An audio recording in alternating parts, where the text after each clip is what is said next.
Budget पर चर्चा पे बोलने के लिए मौका दिया, उसके लिए बहुत बहुत धन्यवाद। राज्य सरकार का प्रस्तुत ये बजट ज़मीनी वास्तविकताओं और समस्याओं से दूर है। ये बजट पूर्ण रूप से दिशाहीन और लोगों की अपेक्षाओं के विपरीत है। राज्य सरकार द्वारा पेश किया गया पहला बजट पूर्ण तरह से आमजन के खिलाफ है। इसकी जो की पॉइंट है, इसमें 70,000 करोड़ का डेफिसिट बजट घाटे की आपने बात करी है। 6 महीने पहले जब 8 फरवरी को जब इनका अंतरिम बजट आया था, उसमें इन्होंने जो घोषणाएं करी थी और हर विधानसभा क्षेत्र को 5 करोड़ की सड़कें जो देने की बात करी थी, ये बात एक अलग है कि इन्होंने स्थानीय विधायक से चर्चा नहीं करके वहाँ जो हारे हुए बीजेपी के जो प्रत्याशी थे उनसे उनकी अनुशंसाएं लेकर काम करा।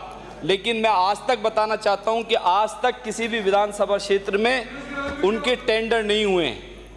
और मैं ये कहना चाहता हूं, जब पहले साल में 70,000 करोड़ का बजट ये आज लेकर आए हैं, तो परिकल्पना करिए कि 5 साल में ये 3.5 लाख करोड़ के नज़दीक कर्जा लेके इस प्रदेश को और नीचे ले जाने की इनकी प्लानिंग है।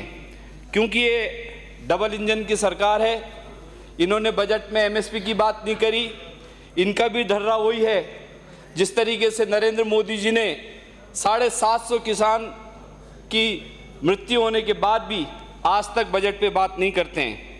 ना ही इन्होंने ईआरसीपी की बात करी, ना केंद्रीय बजट की बात करी। मैं तो इनसे कहना चाहता हूं कि इनके पास समय है, 23 तारीख को देश का बजट आने वाला है।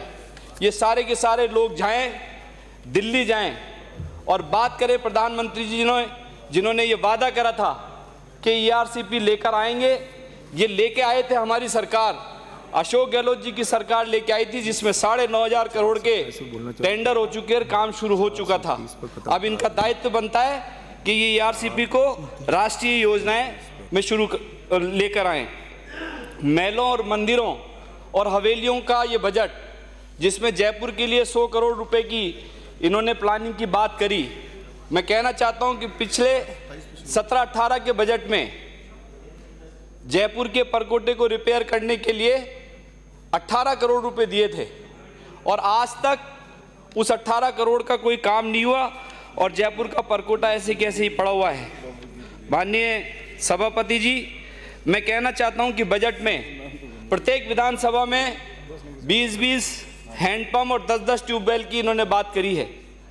आप बैठे हैं यहाँ पे, शहर का जल स्तर बिल्कुल गिर चुका है और जहाँ शहर में आप लोगों ने प्रत्येक विधानसभा में ट्यूबवेल की बात करी है, हैंडपंप की बात करी है 20-20 की, शहर में हैंडपंप काम नहीं कर सकते, जल स्तर बहुत नीचे चला गया है।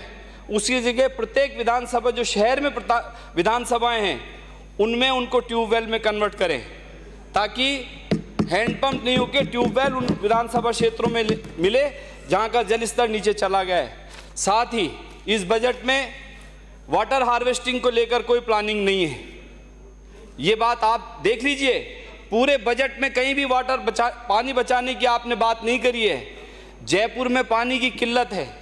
जब बीसलपुर का गला घुटता है तो जयपुर के लोग प्यासे रह जाते हैं और ये देखा है हमने 2 महीने में कि बीसलपुर की सप्लाई प्रभावित होती है तो जयपुर की 4 दीवारी में पानी की किल्लत होती है।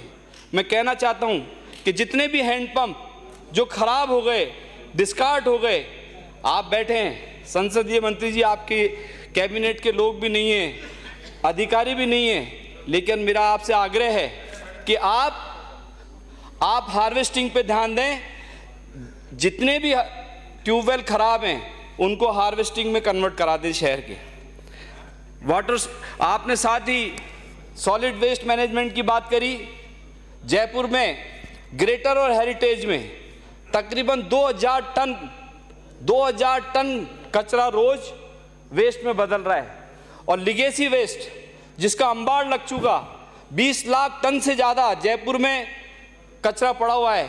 और जिस की बात कर रहे हैं हम, लिगेसी वेस्ट के लिए राज्य सरकार को कई बार एनजीटी ने नोटिस दिए कई बार पेनल्टी की बात करी। साथ ही ये भी कहना चाहता हूँ कि सॉलिड वेस्ट में अगर आप बात करते हैं तो आपने इंडस्ट्रियल वेस्ट की बात नहीं करी। एक तरफ आप उद्योगों को बढ़ाने की बात करते हैं, बड़े बड़े इंडस्ट्रियल एरियाज आ रहे हैं, लेकिन बजट में कहीं भी आपने ये प्रावधान नहीं किया कि हम जो हमारे इंडस्ट्रियल एरियाज हैं उसमें जो वेस्ट निकलेगा उसका निस्तारण कैसे करेंगे। चाहे मकराना चले जाएं, चाहे किशनगढ़ चले जाएं, चाहे भिवाड़ी चले जाएं, चाहे जयपुर के सीतापुरा चले जाएं, वीकेआई चले जाएं, वहाँ जिस तरीके का प्रदूषण हो रहा है और जो सॉलिड वेस्ट निकल रहा है उसका प्लानिंग आपके इस बजट में कहीं भी नहीं मिली है, जबकि इसके लिए मोटा पैसा भारत सरकार आपको देती है, लेकिन आपने उस और ध्यान नहीं दिया।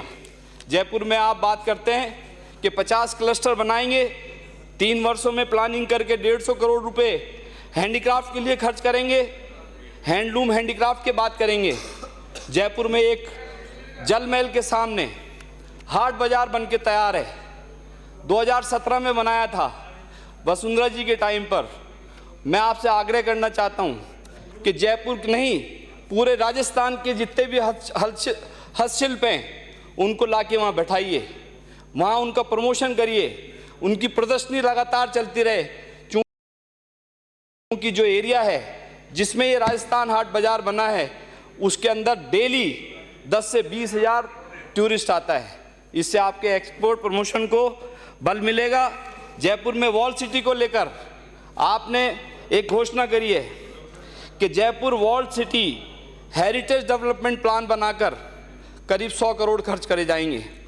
अभी शांति धारीवाल जी बोल रहे थे कि हमारे टाइम पर हमने भी बहुत प्रयास करे, और ये वही जयपुर है जिसको 5 फरवरी 2020 को हमारे अथक प्रयास से यूनेस्को ने जयपुर को विश्व धरोहर घोषित किया था।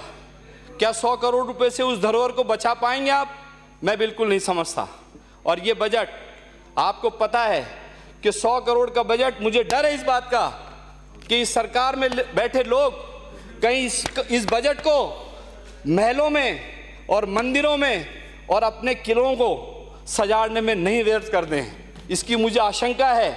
इसको आप डिटरमाइन कर लीजिएगा कि ये जयपुर के शहर की चौकड़ियाँ, सुनिए, जयपुर के शहर की जो चौकड़ियाँ हैं जिसकी नियत से आपने ये 100 करोड़ रुपए घोषणा करिए, जनप्रतिनिधियों के साथ बैठें और आपके अधिकारियों को कहिए कि किस तरह से ये विश्व धरोहर सुरक्षित आप रख पाएंगे। इस पे मुझे डाउट है। आप मेडिकल की बात कर रहे हैं, आरयूएचएस का हाल देख लीजिए आप। आरयूएचएस में अभी 4 दिन पहले एक बहुत ही प्रतिष्ठित अखबार ने कहा कि 700 बेडेड हॉस्पिटल, जिसको माननीय अशोक गहलोत जी की सरकार, हमारी कांग्रेस सरकार में बनाया गया था, उसमें न डॉक्टर हैं, 12 फैकल्टियों में न मेडिसिन है, न सर्जरी है, न ऑर्थोपेडिक्स है, न बच्चों के लिए डॉक्टर हैं। ये बताइए, क्या आप करोड़ों रुपए की बात कर रहे हैं? बजट का प्रावधान नहीं है, डॉक्टरों की पोस्टिंग नहीं है, डॉक्टरों का अभाव है और इंफ्रास्ट्रक्चर पर पैसे खर्च करना चाहते हैं। मैं नहीं समझता कि ये एक तरफा काम, जब तक आप इंफ्रास्ट्रक्चर के साथ में वहाँ के लिए डॉक्टरों का इंतजाम नहीं करेंगे, वहाँ के पद सृजित नहीं करेंगे, मैं नहीं समझता कि आप सक्सेस हो पाएंगे। इसी तरीके से जयपुर में आपने आयुक्तालय के अंदर सिक्योरिटी पॉलिसी फोर्स बनाई है। सिक्योरिटी पुलिस फोर्स एक अलग से बात करिए, लेकिन इससे बड़ी जो एक आज जयपुर शहर में चुनौती है वो बेताशा बढ़ता हुआ नशे का कारोबार, जिसमें हमारे युवा बिगड़ रहे हैं, हमारे नौजवान बिगड़ रहे हैं। मेरा आपसे आग्रह है कि राजस्थान में 7 जिला संभागों पर नशे के लिए चौकियां बनाई गई हैं, और 7 में से मैं आपको कहना चाहता हूं कि एक चौकी जिसके अंदर 5 से 6 पुलिस वाले हैं और पूरा जयपुर नहीं पूरा संभाग वो संभालते हैं नशे के लिए। मैं पूछना चाहता हूं, आप पता कर लें कि उसके अंदर क्या कार्रवाई कर रही है आपकी जो नारकोटिक्स की जो फोर्स बनाई है एसओजी में, उसका दफ्तर है, लेकिन आज तक कोई कार्रवाई नहीं करी। आवारा पशुओं को लेकर कृपलानी साहब, चाहे 1 मिनट सभापति जी, 1 मिनट कंक्लूड कर रहा हूं, 1 मिनट में कंक्लूड कर रहा हूं। सभापति जी, तो आपने बोलने के लिए वक्त दिया उसके लिए बहुत बहुत धन्यवाद। हाँ